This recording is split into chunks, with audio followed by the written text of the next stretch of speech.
Hello दोस्तों, हमने अपना रियल एंड कॉम्प्लेक्स नंबर वाला चैप्टर पूरा स्टडी कर लिया है। तो आज हम इसी चैप्टर में से जो भी हमारे पास क्वेश्चंस आ जाते हैं, जो हमारे एनुअल एग्जाम में आ जाते हैं, या हमारी जो डिफरेंट टेस्ट्स होती हैं जॉब के लिए, तो जो जो क्वेश्चंस इस चैप्टर्स में आते हैं आज हम लोग वो क्वेश्चंस को थोड़ा डिटेल में डिस्कस करेंगे। तो अगर आप लोगों ने लेक्चर मेरे पिछले नहीं देखे तो आप लोग मेरे वो लेक्चर पहले जरूर देख लीजिए। तो चलिए चलते हैं अपने आज के रिव्यू की तरफ। जी तो दोस्तों, हमने अपने बोर्ड पे कुछ फिल इन द ब्लैंक्स लिखे हैं। ये हमारे पूरे चैप्टर में से लिए गए हैं। आइए इनको देखते हैं और इनको हम हल करने की कोशिश करते हैं। तो देखिए नंबर 1 में हमारे पास आ जाती है multiplicative inverse of under root 5 is. जब मैंने आपको properties of real numbers with respect to multiplication पढ़ाया था, तो उसमें हमारा मल्टीप्लिकेटिव इनवर्स भी आ जाता था।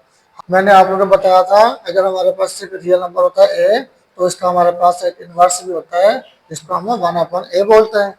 तो यहाँ पे अगर हम अंडर 5 ले लें ए की जगह पर, तो 1/a की जगह पे आ जाएगा 1/√5। तो ये हो गया हमारा multiplicative inverse of under root 5। Number number 2 पे हमारे पास आ रहा है क्यू यूनियन क्यू प्राइम। मैंने आपको बताया था क्यू जो हमारा रेशनल नंबर के इस्तेमाल होता है और क्यू प्राइम हमारा इरेशनल नंबर के लिए यूज होता है। तो रेशनल एंड इरेशनल नंबर की यूनियन जो करते हैं तो हमें कौन सा नंबर मिलता है, वो हमारे पास होता है रियल नंबर। तो हम इसको इधर कहते हैं आर, या हमारा रियल नंबर। नंबर 3 पे हमारे पास है additive identity in real numbers.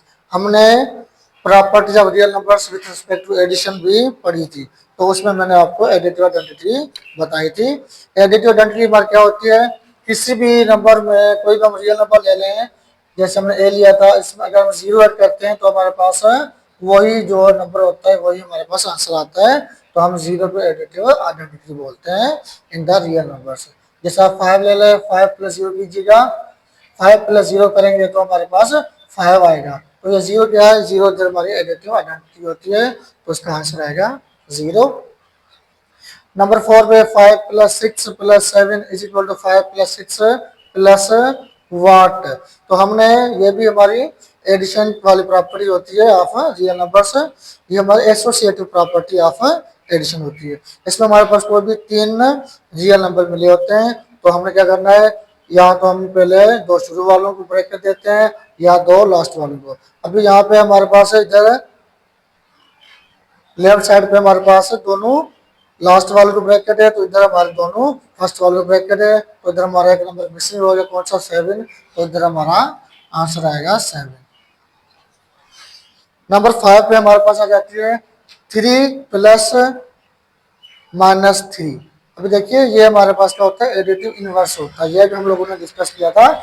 जब भी हम एक हमारे पास पॉजिटिव नंबर है और दूसरा हम उसका ले लेते हैं नेगेटिव नंबर, यहाँ हम इसको एडिटिव इनवर्स बोलते हैं, तो हमारे पास हमेशा जवाब क्या आता है, 0 आता है। आप इसको हल करेंगे तो अभी 3 प्लस -3, 3 सेम रखिए, प्लस माइनस माइनस, तो 3 में से 3 गए 0। तो हमेशा हमारे पास जब एडिटिव इनवर्स आता है तो एडिटिव इनवर्स की सूरत में हमारे पास जो आंसर आता है वो हमेशा 0 आता है। तो हम इधर आंसर लगा देते हैं 0। नंबर 6 पे आता है pi is a dash number. मैंने आपको बताया था कि जब हम रेशनल इरेशनल नंबर को डिस्कस किया था, जो पाई होता है ये हमारा एक इरेशनल नंबर होता है, क्योंकि हम इसको पी अपॉन क्यू के फॉर्म में कभी भी नहीं लिख सकते, तो ये हमारा इरेशनल फॉर्म होता है। नंबर 7 पे आता है 22/7 इज अ डैश नंबर। तो देखिए 22/7 को हमने पी अपॉन क्यू की फॉर्म में लिखा हुआ है, और जो नीचे जो क्यू है यानी 7, यह हमारा 0 के इक्वल नहीं है, तो ये होता है हमारा हमेशा रेशनल नंबर। अगर हम इसको डिवाइड करेंगे तो भी ये हमारा कौन सा आएगा, ये हमारा नॉन टर्मिनेटिंग में आएगा, लेकिन हमारे पास रिकरिंग सूरत में आएगा। तो जो भी रिकरिंग होते हैं वो हमारे कौन से होते हैं, रेशनल नंबर। तो ये भी हमारा रेशनल नंबर हो जाएगा।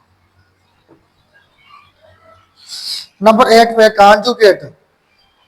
Conjugate of -3 plus 5 iota. मैंने आपको कॉन्जुगेट निकालना भी सिखाया था। तो हम क्या करते हैं, जस्ट जो हमारा दूसरा इमेजिनरी पार्ट होता है हम उसकी सैम्पल को चेंज कर देते हैं। इधर हमारे पास सैम्पल जो है वो प्लस की है तो हम इधर माइनस कर देंगे तो हमारा कॉन्जुगेट बन जाएगा। और ये जो रियल पार्ट के साथ सैम्पल है इसको हमने कुछ भी नहीं करना होता। तो हमारे पास आंसर आएगा -3 प्लस 3 जगह पे हम माइनस लगा देते हैं और 5 आयोटा, तो ये बन गया हमारा कॉन्जुगेट। नंबर 9 पे आता है 2 आयोटा ब्रैकेट में 3 माइनस आयोटा। इसमें बोल रहा है हमारा रियल पार्ट कौन सा है। देखिए डायरेक्ट इस क्वेश्चन से हम इसका रियल पार्ट नहीं लगा रहे, हम इसको थोड़ा सा कर लेते हैं। इधर हमारे पास हम इसको थोड़ा सा हल कर लेते हैं। 2 आयोटा इंटू 3 माइनस का आयोटा ले लेते हैं, तो इसको आप करें multiply. 2 into 3 6 iota plus minus minus 2, इधर हमारे पास कुछ भी नहीं है तो 1 होता है, इधर हमारे पास कुछ भी नहीं है तो 1 होता है। तो 2 इंटू 1 हमारे पास 2 आयोटा, आयोटा हो जाएगा आयोटा स्क्वायर। अभी देखिए हमने पढ़ा हुआ है आयोटा जो स्क्वायर होता है ये बराबर होता है हमारे पास -1 के। तो 6 आई माइनस 2, हम इसकी वैल्यू लगा देते हैं -1, तो 6 iota minus minus plus 2 into 1 2। अभी यहाँ पे देखेंगे तो ये हमारा इमेजिनरी पार्ट है और ये हमारा रियल पार्ट है। तो हम इसको इस तरह सॉल्व करेंगे और फिर बताएंगे ये 2 जो है ये हमारे पास इधर रियल पार्ट है। नंबर 10 पे हमारे पास आ जाती है a कामा बी डॉट इधर c कामा डी। ये देखिए ये दोनों हमारे पास कोई भी कॉम्प्लेक्स नंबर है, ये z1 है, ये z2 है, तो इन दोनों के बीच में डॉट है। डॉट माना हम इधर की प्रोडक्ट कर रहे हैं। तो हमें पता है कि फार्मूला में याद मैंने आप लोगों को एक फार्मूला बताया था, हमने वो ड्राइव भी किया था कि प्रोडक्ट ऑफ कॉम्प्लेक्स नंबर के लिए हमारे पास कौन सा फार्मूला यूज होता है।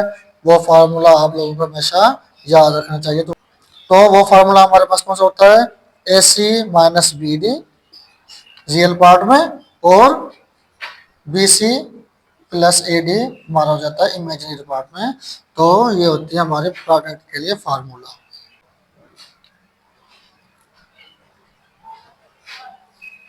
अब हम चलते हैं कुछ मजीद क्वेश्चन इस पे हम देख लेते हैं। तो आइए, tick the right option. Number 1 additive inverse of radical 5। अब मैंने आपको एडिटिव इनवर्स बताया था। एडिटिव इनवर्स में क्या होता है, हम जस्ट उसके प्लस या माइनस वाली जो सिंबल होती है उसको हम चेंज कर देते हैं तो हमारा एडिटिव इनवर्स बन जाता है।